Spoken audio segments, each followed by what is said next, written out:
بسم اللہ الرحمن الرحیم۔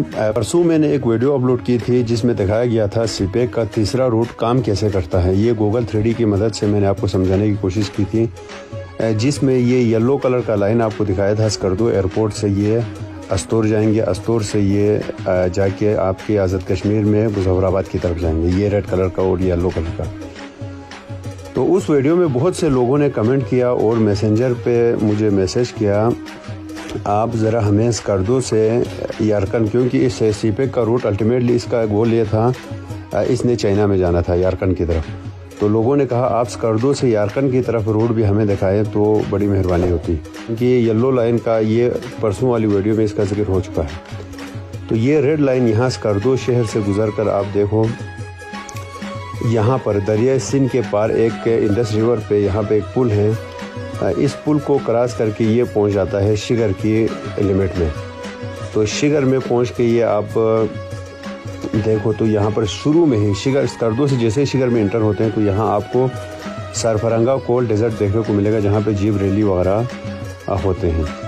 تو یہاں سے آپ شگر میں انٹر ہو گئے۔ شگر بھی بہت بڑا علاقہ ہے اور بہت خوبصورت علاقہ ہے۔ تو شگر میں انٹر ہوں گے آپ، اسی ریڈ لائن کو فالو کرتے جائیں گے۔ تو میں اس کو زوم آؤٹ کروں گا تو آپ کو زیادہ سمجھ میں آ جائے گا۔ یہ یلو کلر اور ریڈ کلر جہاں پہ مل رہا ہے یہاں پہ اسکردو ایئرپورٹ ہے، اور یہ گھوم کے وہاں شگر جائیں گے۔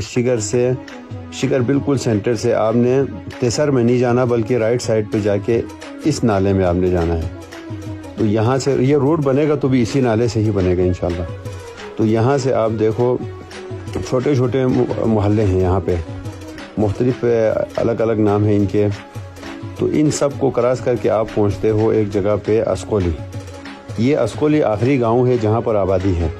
یہاں تک آپ کو موٹر بائک بھی پہنچ سکتا ہے، گاڑی بھی ہے، چھوٹی گاڑی بھی یہاں پہ آرام سے پہنچ جائے گا۔ یہاں سے آگے آپ کو 4x4 گاڑی کی ضرورت ہے۔ تو یہاں سے اوپر آبادی نہیں ہے۔ ادھر سے آپ دیکھو تو یہاں پہ انٹرنیٹ تھوڑا سا سلو ہے تو یہ بفرنگ زیادہ کر رہا ہے۔ اسی نالے کو پکڑ کے جائیں تو یہاں پر آپ کو ایک پنک کلر کا ایک لائن یہاں پہ دکھ رہا ہے۔ تو ساتھ ساتھ میں آپ کو یہ چیزیں بھی کلیئر کرتا جاؤں گا تاکہ یہ ویڈیو تھوڑا سا لمبا ہو لیکن آپ کو یہ تاریخ کا بھی پتہ ہو، یہ کہاں کہاں سے کیسے پاس ہوتا ہے۔ تو یہاں پہ میں زوم آؤٹ کرتا ہوں تو آپ کو یہ ایک اور معلومات دیکھنے کو ملے گا۔ یہ تو اب یہاں پہ اسکردو میں آپ نے دیکھا یہاں سے ریڈ لائن شگر کی طرف جا رہا ہے، تو یہاں پہ ایک گرین لائن میں نے لگایا ہے۔ یہ دوسرا متبادل راستہ ہو سکتا ہے یارکن جانے کے لیے۔ تو یہاں سے اسکردو سے آپ شگر کی طرف نہ مڑیں، سیدھا نکل جائیں۔ یہ میں نے الٹرنیٹیوز آپ کو دکھائے ہیں۔ یہ ضروری نہیں ہے کہ یہ گرین لائن پہ بننا تو یہ ریڈ لائن پہ ہی ہے، لیکن یہ بھی قدیمی گزرگاہیں ہیں اس لیے میں آپ کو دکھا رہا ہوں۔ یہ گرین لائن آپ دیکھو، اس کو فالو کرتے آپ جائیں گے خپلو کی طرف اسکردو سے۔ تو یہ ڈغونی ایک علاقہ ہے، ڈغونی کی طرف سے ایک نالا آ کے یہاں پہ ملتا ہے، یہ نالا، اور یہ نالا کراس کر کے آپ دوبارہ اسی شگر والے نالے میں پہنچ جاتے ہو۔ یہ اگر میں اس کو 2D کر کے آپ کو دکھاؤں تو یہ پورا سینیریو اس طرح ہے۔ اب اگر مزید آپ یہاں پہ نہیں رکتے ہیں، آپ کہتے ہیں ایک اور راستہ بھی یہاں پہ موجود ہوں، تو یہاں ڈغونی سے آپ جائیں گے مزید سفر کر کے خپلو کی طرف۔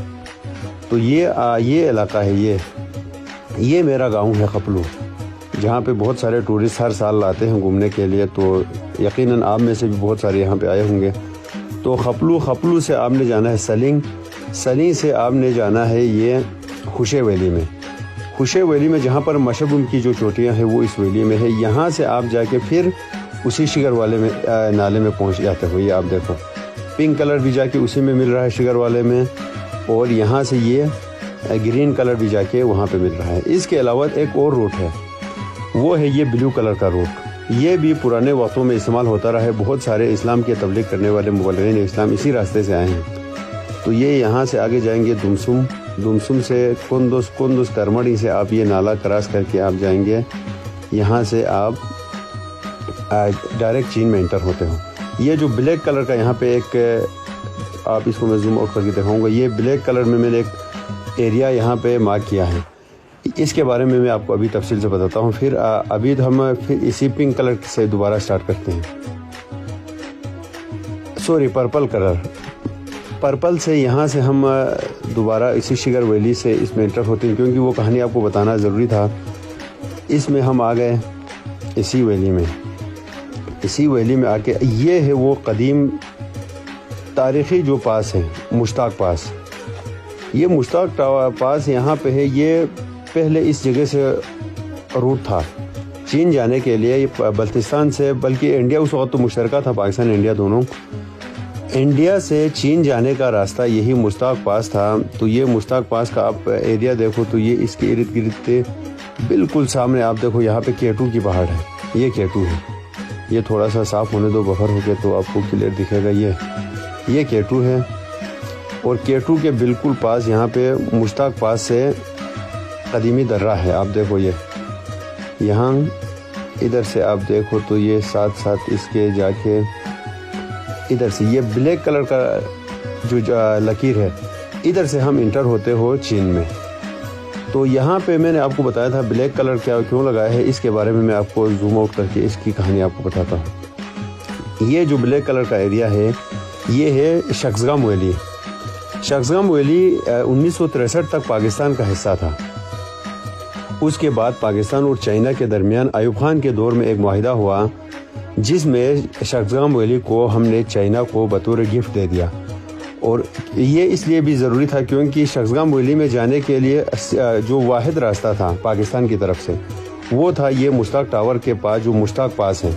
آپ نیٹ پہ سرچ بھی کرو تو یہ پوری کہانی وہاں پہ کھل کے آ جائے گی.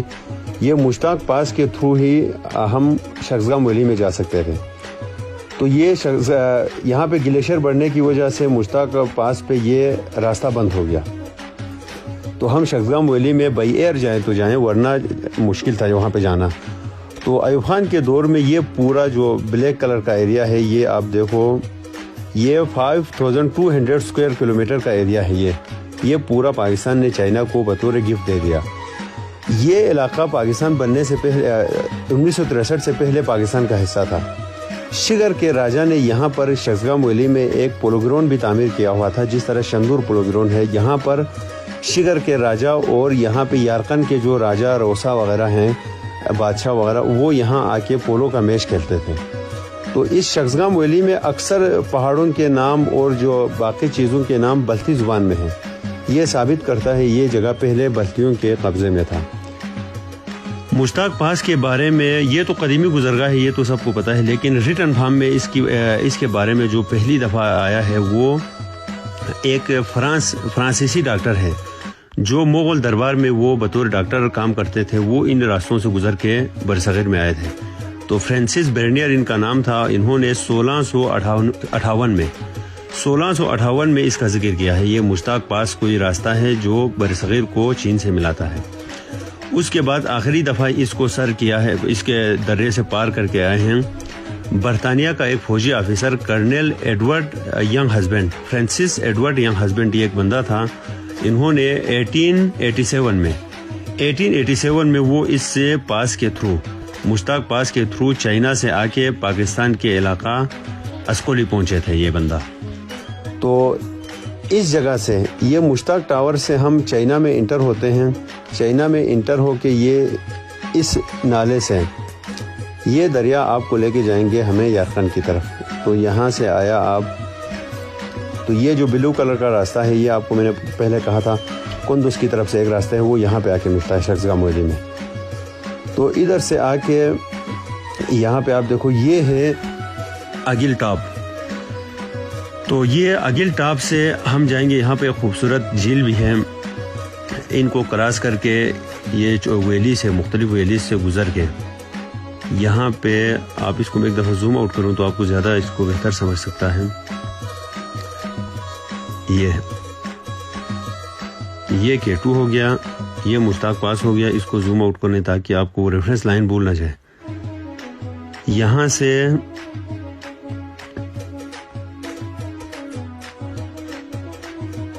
یہ اس میں آپ چین میں انٹر ہوتے ہو. تو یہاں کچا روڈ بنا ہوا ہے پہلے سے چین کی طرف سے, تو اس کو تھوڑا سا مرمت کی ضرورت ہے. لیکن جو ان کا مین ہائی وے ہے وہ یہاں پہ ہے. یہ پہاڑ ہے, مختلف موڑ ہے, اس میں ان کو گزر کے آپ پہنچ جاتے ہو اس جگہ پہ. یہاں پہ مزہ ایک جگہ ہے. یہاں سے ان کا ایک ہائی وے گزرتا ہے 219 G219 ان کا ایک ہائی وے ہے. وہ میں اس کو تھوڑا سا زوم آؤٹ کر کے آپ کو دکھاتا ہوں. یہ G219 میں جا کے ہمارا یہ راستہ کہ شزگام ویلی سے جا کے شزگام ویلی کراس کر کے آپ کو یہاں پہ جا کے یہ ملتا ہے. ادھر سے آپ کی مرضی ہے. اگر آپ رائٹ سائڈ پہ جاتے ہو تو ان کا علاقہ ہے چائنا کا, ہوتان میں پہنچ جاتے ہو. یہاں سے آپ لیفٹ کی طرف جاتے ہو تو یہ آپ ادھر پہنچ کے یہ ان کا علاقہ ہے یارکن کا. یہ پورا یارکن سٹی ہے. آپ اس یارکن سٹی میں پہنچ جاتے ہو.